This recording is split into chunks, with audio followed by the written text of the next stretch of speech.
আজ চলে আসবো আমরা এগ ফ্রাই করতে। এগুলো সেদ্ধ করে নিয়েছি। সেদ্ধ করার পর তেল, এটা কড়াইয়ে তেল দিয়ে দেব। তেলটা যখন উত্তপ্ত হয়ে যাবে তখন আমি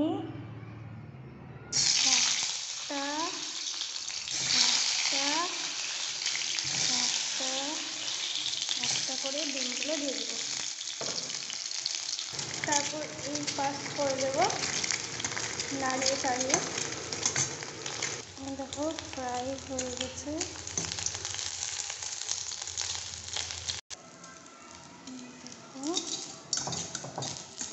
গ্যাসের আঁচটাকে সিম করে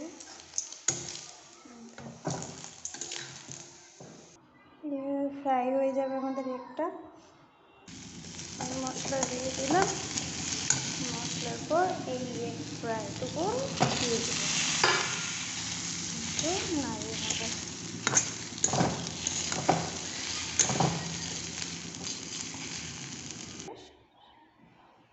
আমাদের এগ ফ্রাই রেডি। তাহলে খুব সুন্দর খেতে, খুব টেস্টি, পুরো স্পঞ্জি খেতে।